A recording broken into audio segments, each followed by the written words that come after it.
yeah, I'm live on YouTube, so hopefully both will record as well as possible. But I record them on both just in case, like something goes wrong, a technical issue with one or whatever.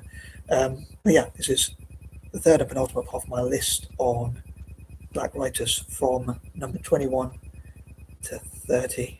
I suppose it could have been worse, it could have been better, I guess, because as I say, I'm not going to get around to part 4 yet, but I will do so ASAP. But I guess when I did the poets version, for whatever reason, I only got round to part 1.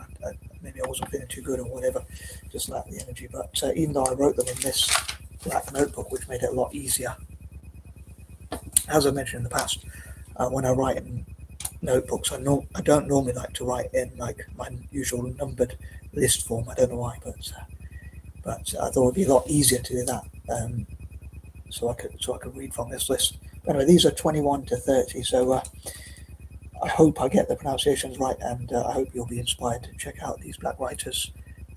And you can also Google more. There are probably more than the amount on this list, and also you can check out their books if you want to read them.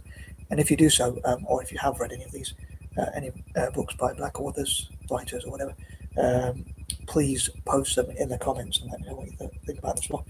Maybe what your favourite book by a black author is, or whatever, your least and your most favourite, or whatever. Anyway, I'm going to crack on with this. So, number 21 is Farida Abike Ian Inewide. Sorry once again, sorry if I'm terrible with pronunciations. I struggle to pronounce even the most easy words. She is the author of Ace of Spades, I beg your pardon, and also Ace of Spades. That's it. Sorry, and she probably wrote a few other books, but that's what I've got here on my notes. Number 22. Again, I really struggle with pronunciations. Donielle Clayton. She is the author of diverse children's literature, including I can't read that right here.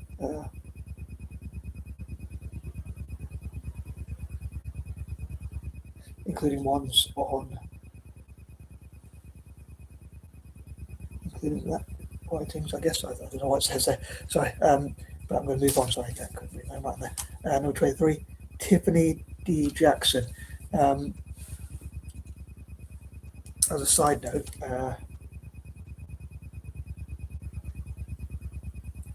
normally when I think of the number 23, I think of like philanthropy, sympathy, fundraising, and all that kind of stuff. So I know I mentioned that in the past, but I wonder how you think people like me, or people just generally in organisations, associations and whatnot, how could they support black writers? Could there be more organisations and associations which could support more black people to publish their work and things like that, become authors, published authors or whatnot? As I said before, I think in part 1, might be in part 2, I'm not sure, but the difference between between a writer and an author is that an author is a published writer. So what's the saying?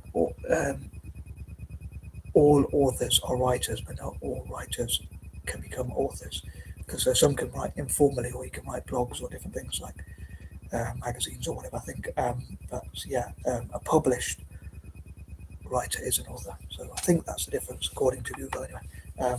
That's what I read. But yeah, number 3 is Tiffany D. Jackson, known for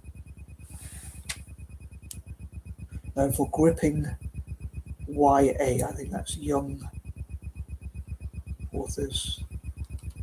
I can't remember what YA stands for, but YA thrillers. I think that's thrillers for young people. But I can't remember actually what YA stands for. Such as, or like, Monday's Not Coming, and a few others. Number 24, Renee Watson, who wrote Love is a Revolution. She's the author of that one. I also wanted to, as I say, once again, I wanted to focus on writers from all around the world for Black History Month, so inspiring writers, not just from America or Britain or Europe or Africa or whatever, but literally everywhere. In the future, I'd love to support more Aboriginal artists and writers as well, authors from Aboriginal communities as well. I think that would be pretty cool. But yeah, there's something I was going to say, but I'm going to say that maybe a bit later. I was going to say in the intro, but I completely forgot. Number 25, Nia Monet, who is unfortunately no longer with us. Oh, sorry, I beg your pardon, sorry, Nia Monet.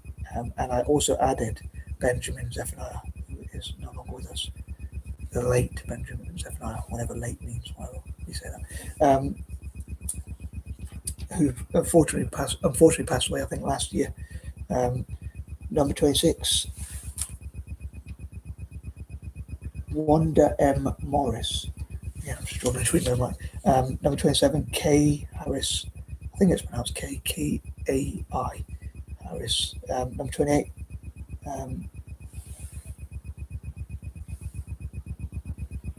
Nissy Shaw. Number 29, Octavia Butler Spencer. Sorry, Octavia E. Butler. I beg your pardon, sorry, Octavia E. Butler. I got their names mixed up. So yeah,